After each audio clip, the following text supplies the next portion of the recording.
Ok. Vi que alguien dejó un comentario en el chat.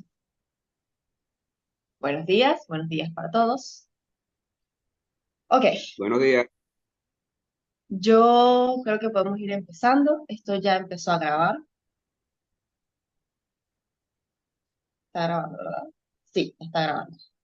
Entonces, eh, yo me gustaría, obviamente, hacer ejercicios de pronunciación con el alfabeto griego. Sin embargo, lo que se viene a partir de esta clase no permite que tomemos esto en vivo. Es decir, que ustedes por su cuenta van a necesitar aprender a, a asimilar cómo se utilizan estas letras. Entonces, yo voy a utilizar acá, vamos a verlo brevemente para que podamos tocar el resto de las cosas. Entonces, obviamente, ah, este es un alfabeto griego más bonito. Lo que van a ver en la primera columna es la forma en mayúscula de la letra, luego en la segunda la forma en minúscula de la letra, que es como la van a encontrar en la mayoría de los casos, ya que no van a encontrar todo el texto en mayúscula, sería muy difícil. Luego tienen la pronunciación en español, como, no en español, sino a qué sonido similar al español tienen estas minúsculas o estas letras. Entonces, aquí lo que quiere decir es que el alfa se pronuncia como una A, la beta perdón, la beta se pronuncia como una B, la gamma se pronuncia como una G débil, la delta se pronuncia como una D, como D de dado, la épsilon se pronuncia como una E breve, que para ustedes no hay ninguna diferencia entre la E breve y la E larga. Esto es algo para la gente que aprende a recitar en griego. Ustedes no van a aprender a recitar en griego. Ustedes van a aprender a traducir en griego, que es lo más importante. Luego tienen la Z, que es como si fuese en parte una Z española, pero depende de la región. Pero sería como juntar una D y una S, esta acá. Una D y una S todas juntas, que es como Z. Luego está la ETA, que se pronuncia como una E.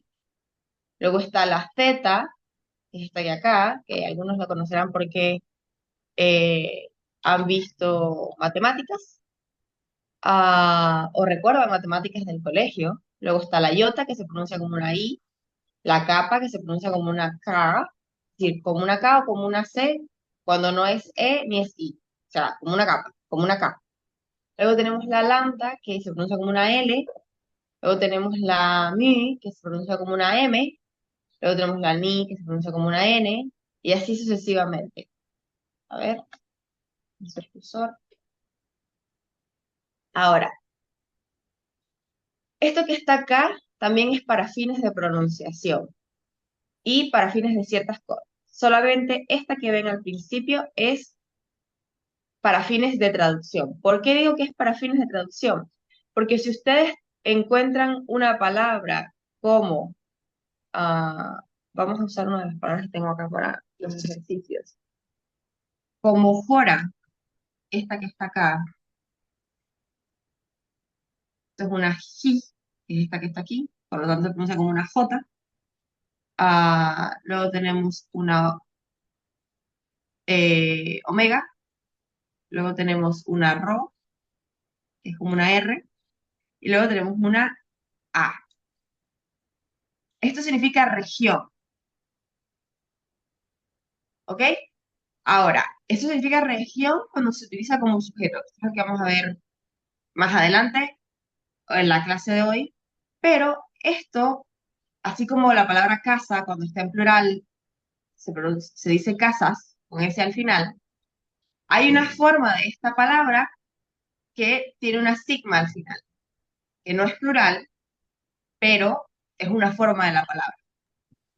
Entonces, la sigma tiene dos formas. Una dentro de la palabra, que parece una O con un rabito a la derecha, y otra que es para final de palabra, que es esta. Es algo que tienen que tener muy en cuenta. ¿Alguien dijo algo?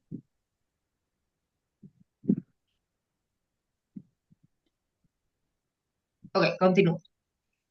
Lo siguiente que van a ver en notas abajo es la gama que se pronuncia como una N cuando está antes de otra gama, antes de una capa o antes de una G o una XI. Esas letras hacen que la pronunciación de la primera gama o de la gama que tienen atrás sea como la de una N. Aquí lo que ven, la palabra que ven acá, esta acá, es ángelos, que es de donde viene la palabra ángeles. Entonces, aquí ustedes ven dos gamas y se pronuncia igual ángelos, como si tuviesen una ni, que es esta letra que está acá. ¿Dónde estás tú? Acá. Como si tuviese una ni antes de la segunda gama, pero no es así, es que se pronuncia así. Y las palabras se transforman por la pronunciación, no por la escritura. Ahora, lo siguiente es cosas de diptongo, que esto es conocimiento general para que tengan. Otra vez, esto es para pronunciación, ustedes no van a ser evaluados en pronunciación, ustedes van a ser evaluados en cuán bien puedan traducir una oración. Y luego tienen la última nota, que es que las dobles lambdas, es esta letra que está acá, se pronuncia como una L. Cuando son dos lambdas, se pronuncia como si fuesen dos L en español, con el sonido de la Y, como llama, como llorar, como llamada, así. ¿Alguna pregunta?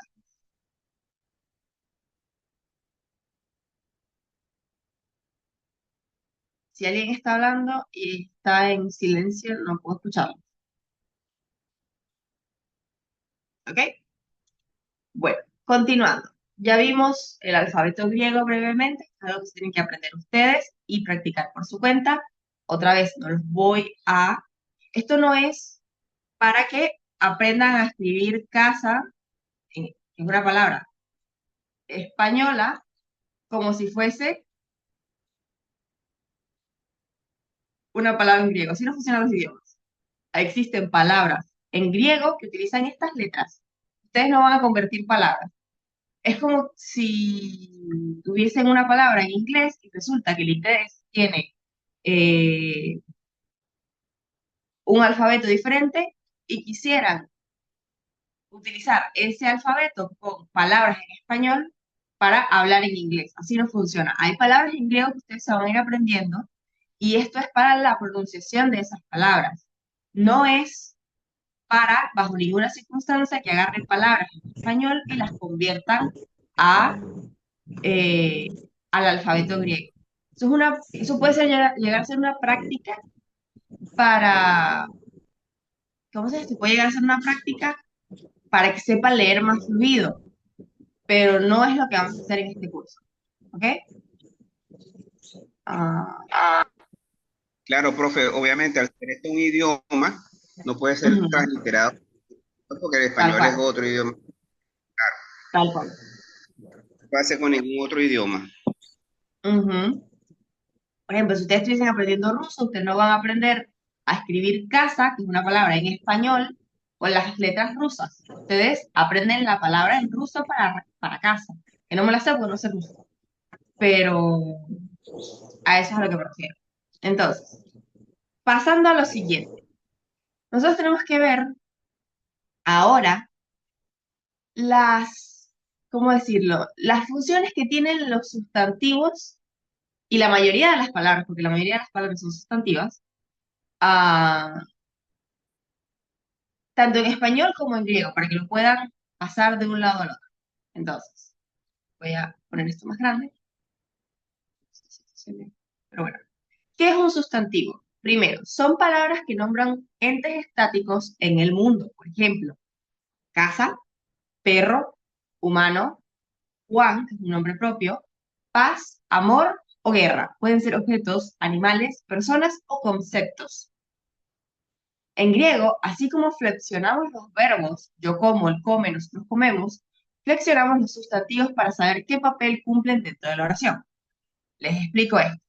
Si yo tengo una oración como yo compro flores,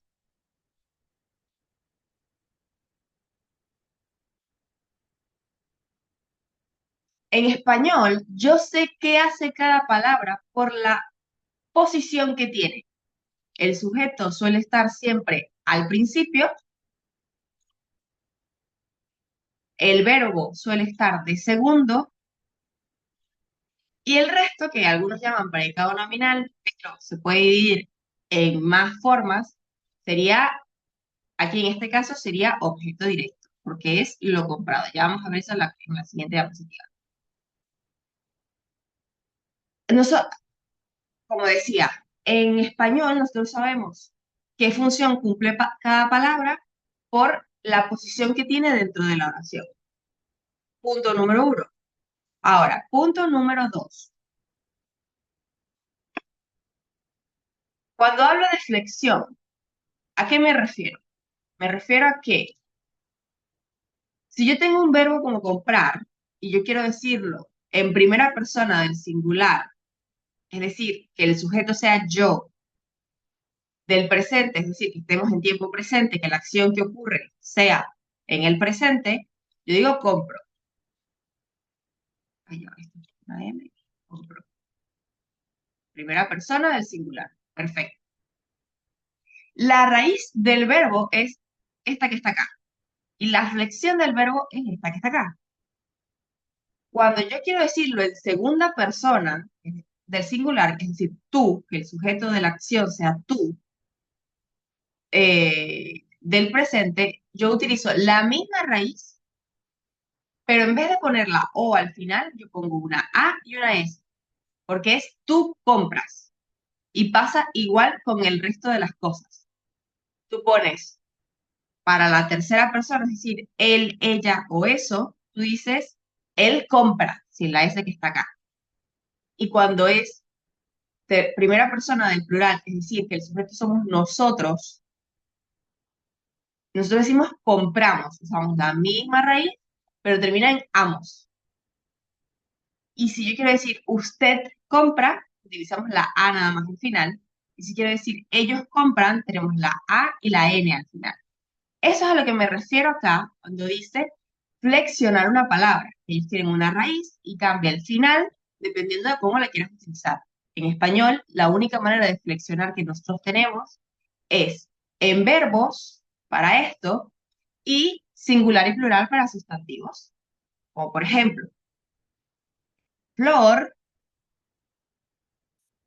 que es el singular, la raíz. Si yo lo quiero decir en plural, yo uso la misma raíz,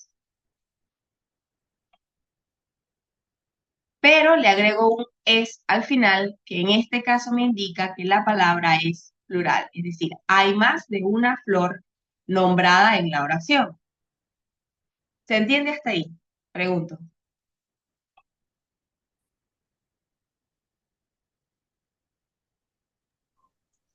Sí, se entiende. Buenos días. Buenos días. Bueno, me alegro.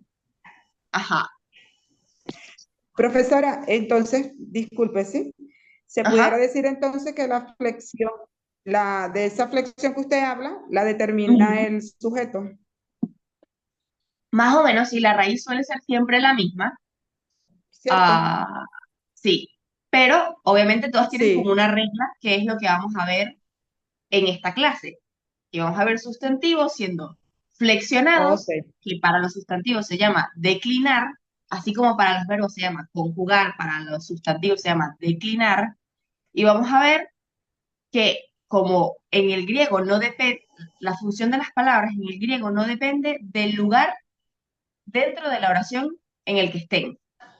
Así como pasaba con el primer ejemplo, que era yo compro flores, que yo sé que el sujeto de la oración es yo porque está de primero, sé que el verbo es comprar porque está de segundo, y sé que el objeto es flores porque está de tercero.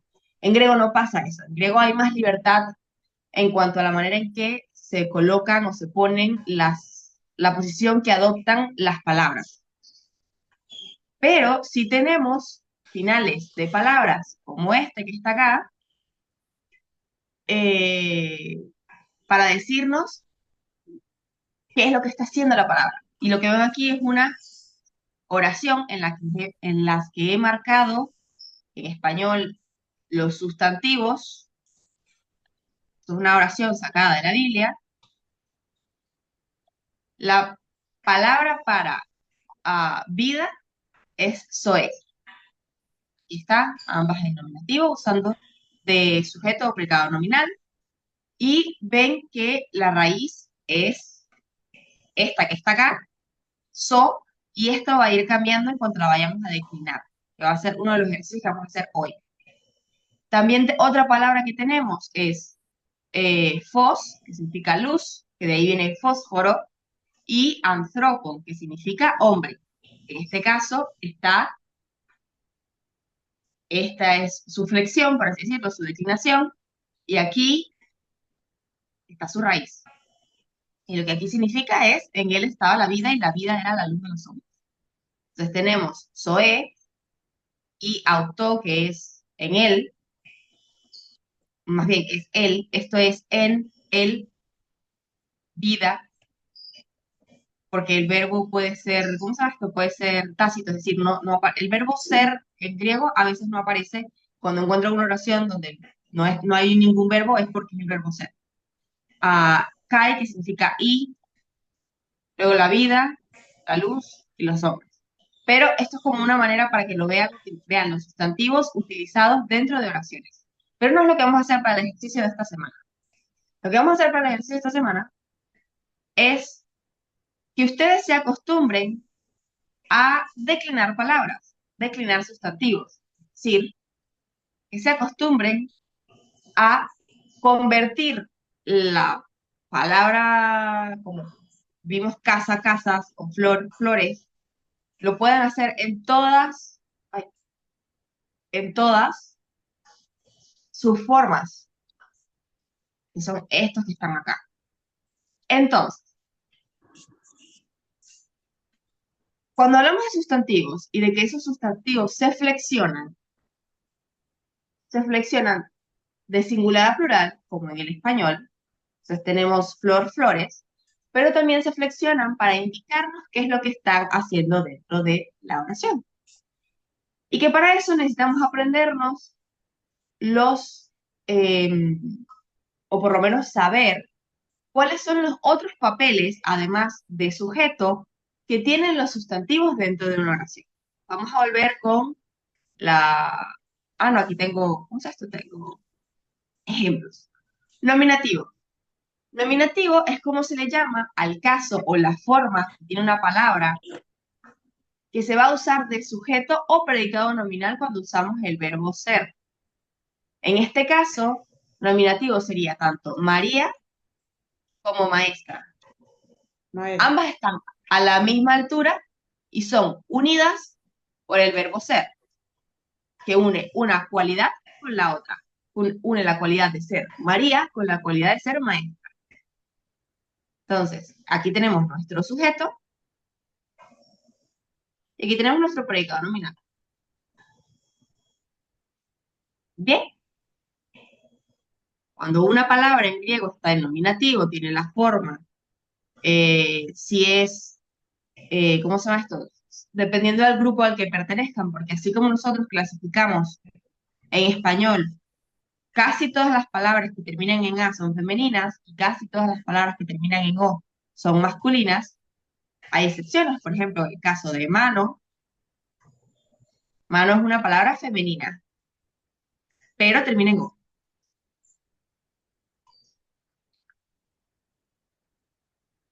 Entonces, así como nosotros sabemos que todas las, que todas, o no que todas, que las palabras se clasifican en español como sustantivos que terminan en A son en su mayoría femeninos y sustantivos que terminan en O son en su mayoría masculinos. En griego pasa lo mismo. Todas las palabras que terminen en alfa, en eta o en alfa con sigma te pertenecen a un grupo. Y todas las que terminen en omicron sigma y todas las que terminen en, ¿cuál es la otra forma? En omicron n, pertenecen a otro grupo. En esta clase vamos a tomar o vamos a ver el primer grupo y vamos a ver las formas que toma cada palabra, cada raíz, como lo dijo la hermana Carmen, creo que fue, de si dependía de la raíz. Vamos a ver cómo, entre comillas, depende de la raíz. Van a ver cómo la raíz permanece igual, pero se va cambiando el final de la palabra dependiendo de el papel que tenga dentro de la oración. Vemos que cuando están en forma nominativa, cuando están en forma nominativa, hacen de sujeto. Ahora, cuando vean que estén en forma genitiva, ya van a ver qué significa eso, son palabras que complementan al nombre y que llamamos complemento adnominal, ya sea para indicar propiedad o parentesco. Por ejemplo, la casa de Pedro o el hijo de Pedro. En español es bastante claro porque tienen el de atrás. Y si uno analiza el significado de la oración, sabes que hay una relación de propiedad y de parentesco acá. Uno es el hijo de la otra persona y la otra es la casa que es propiedad de otra persona. ¿Ok? Luego, el siguiente caso es acusativo, cuya función es ser complemento del verbo, ya sea directo o complemento circunstancial. Cuando me refiero a objeto directo o complemento directo, igual yo nada más utilizo la palabra objeto directo, el término objeto directo, es porque si yo tengo una oración como yo compro, ¿sabes? Compro flores,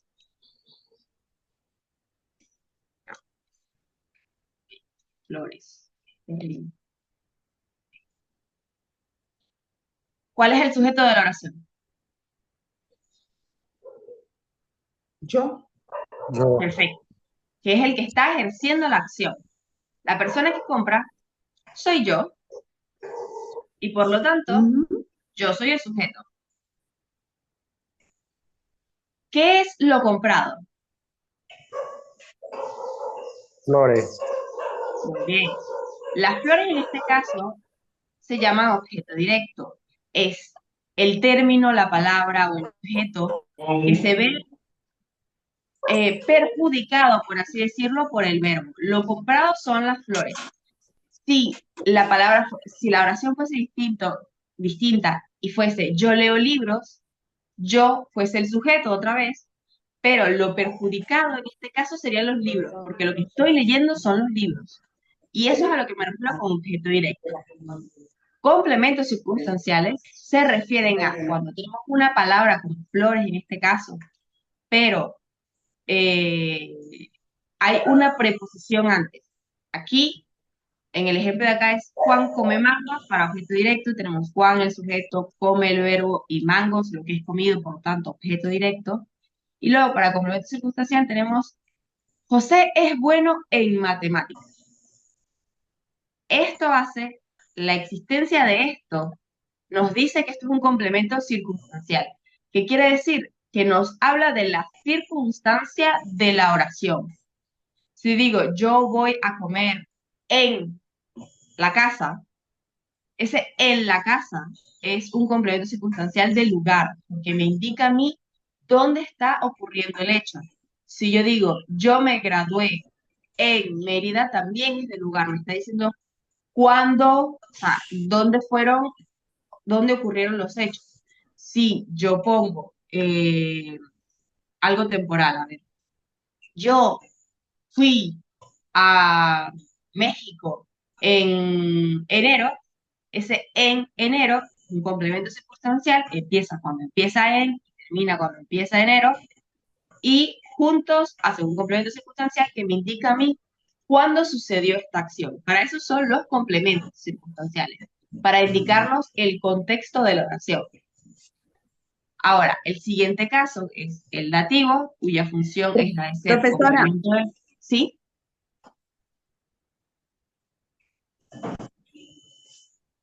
Ujú. vea, disculpe que le interrumpa, pero como para no avanzar más, ¿de repente ayudo al grupo o desayudo? Luego me dicen.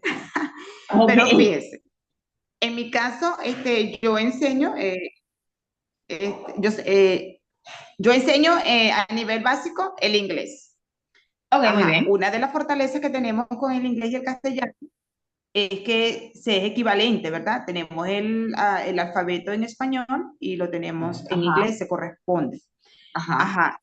el castellano es muy amplio en sinónimos y antónimos. Sabemos que el inglés no, y por lo que yo estoy viendo acá, el griego tampoco es muy amplio. ¿Cómo así? Entonces, cuando estamos cuando estamos frente a una lengua nueva, ¿verdad? Extranjera, este, yo pienso que es una sugerencia, ¿verdad? Acá usted tiene un Ajá. ejemplo muy práctico, que es yo compro flores. Ajá. Ajá, si uno lo traslada al inglés, uno dice, es fácil traducirlo. Ajá, Ajá. yo pienso que la practicidad, digo yo, una sugerencia para Ajá. entender un mejor, porque yo le voy a ser honesta, profesora, a mí se me ha hecho rudo, muy Ok, rudo, con mi pero compañera continúe. aquí de Sarasa, que es Virginia Infante. Entonces, ajá, ¿cómo podemos trasladar? Ajá. Un ejemplo, esta oración, yo compro flores en hebreo. Ujú. Pues no estamos viendo Porque yo hebreo, así pienso que que no sé. haciendo ese tipo de ejercicio, porque vea que así es que nosotros aprendemos el inglés, trasladando de español a inglés. Sí, pero así no van a aprender el Entonces, griego. a mí me gustaría, Si no, no van a aprenderlo así. aquí es solamente gramática, No, no es solamente aquí es solamente gramática, solo gramática. que la gente normalmente no sabe qué es un objeto directo, no sabe qué es un objeto indirecto, no sabe qué son complementos circunstanciales.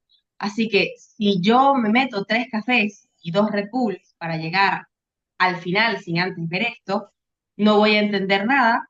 Y yo entiendo que algunas personas tendrán como prioridad sacar buenas notas y otras tendrán como prioridad que dentro de 10 años todavía puedan recordar cómo traducir una oración en griego. Entonces, no le puedo dar una equivalencia de esto porque uno no es el vocabulario que se utiliza en griego. Es decir, el griego es muy amplio, tiene muchas palabras y tiene muchos sinónimos y tiene muchos antónimos. Pero aún así, Ah, lo que uno encuentra en la Biblia no es exactamente Juan come mango. ujú.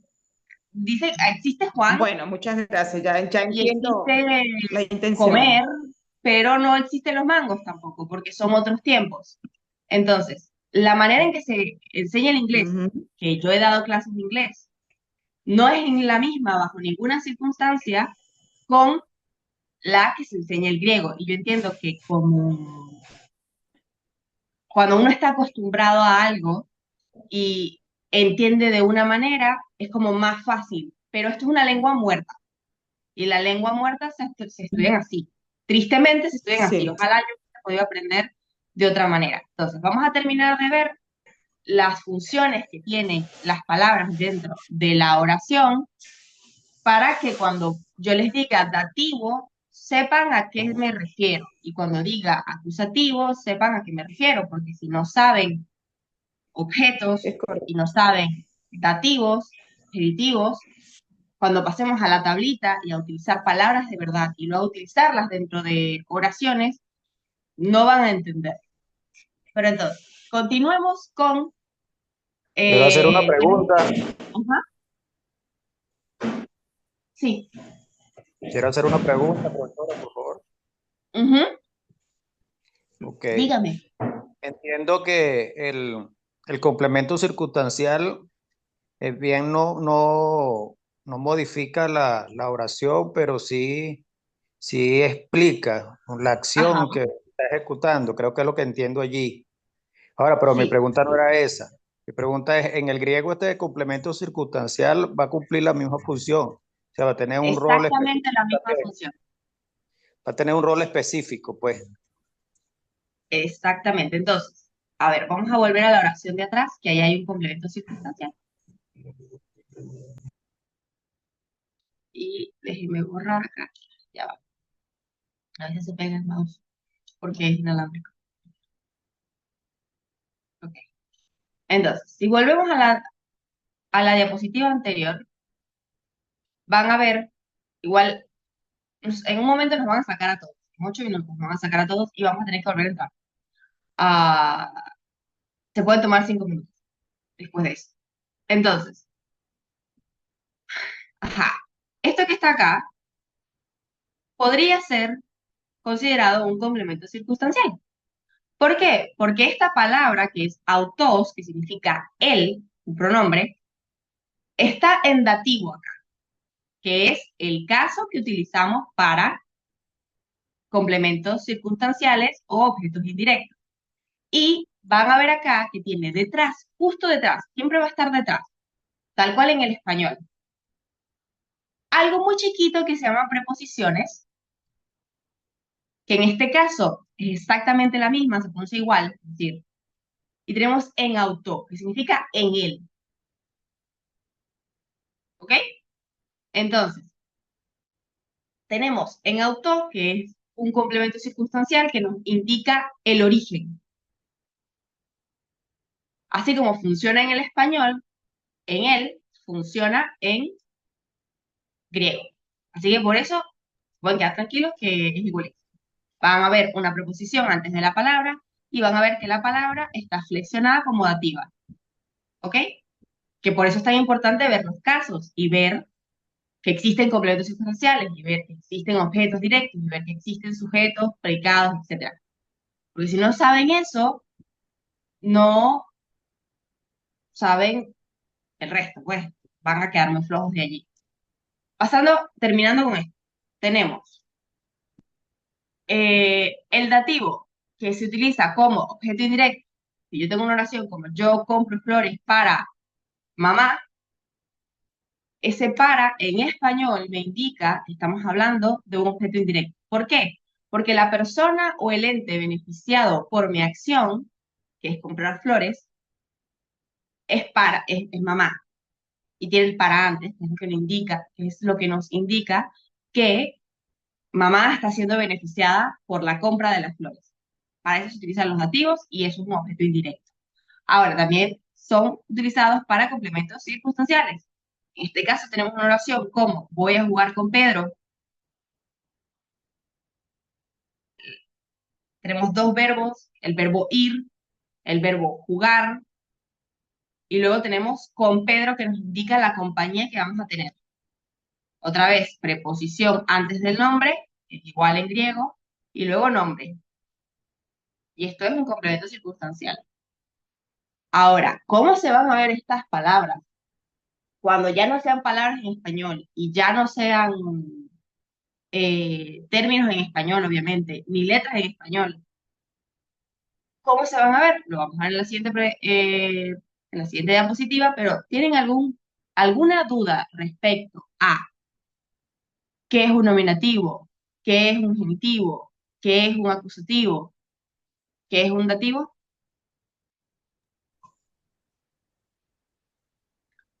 Bueno, aparentemente claro. Me alegro. Entonces, ahora vamos a pasar a la parte para la que Pues no nos está hemos claro. reunido aquí. ¿Qué es el griego? Entonces, ¿recuerdan como yo les dije que en el español nosotros tenemos estos grupos de palabras? Casi todas las palabras que terminan en A son femeninas y casi todas las palabras que terminan en O son masculinas, con algunas excepciones, pero en su mayoría es así. Nosotros, para entender el español, hemos clasificado los grupos de palabras de esa manera. En griego pasa lo mismo. Y lo que van a encontrar es esto que está acá. Vamos a subir. Cuando ustedes vean primera declinación, tema en alfa. Tema en alfa es el nombre que se le designa a la clasificación de las palabras que terminan con alfa, con eta, o con alfa sigma, con eta sigma. En su no forma de sujeto, que es esto. Nominativo, forma de sujeto, acusativo, forma de objeto directo, o complemento circunstancial si tiene una preposición antes, genitivo, forma de complemento directo, que digo, complemento nominal, y dativo, forma de objeto indirecto. Estas tres se pueden convertir en complementos circunstanciales con una preposición atrás.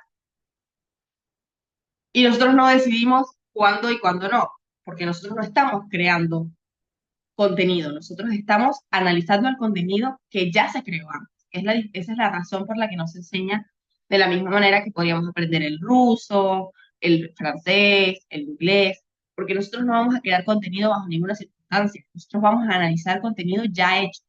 Y para los que se preguntan qué es este vocativo, existe en español también.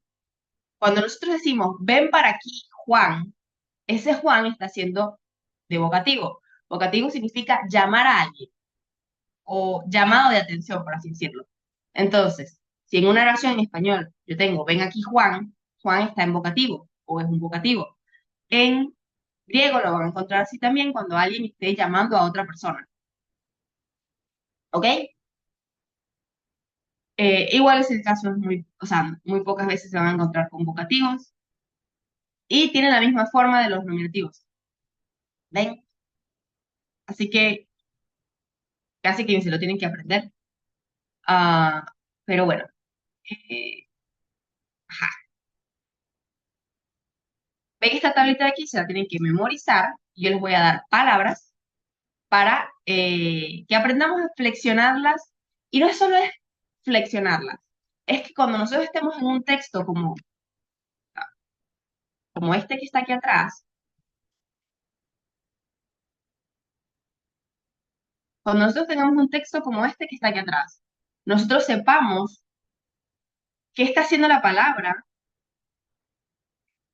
con solo ver cómo termina. Para eso es aprenderse las declinaciones, para eso es aprenderse la forma en que se flexionan los sinónimos, sobre los sustantivos. A mí me dice más esta omega con iota suscrita aquí de lo que me dice este en acá. Así que a eso es a lo que me refiero con que hay que ir por partes.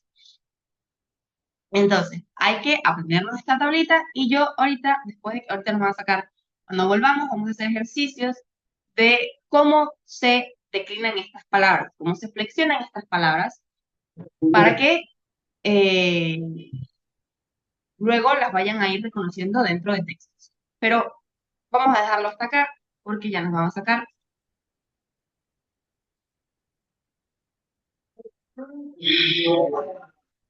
Y en 5 minutos entramos de nuevo.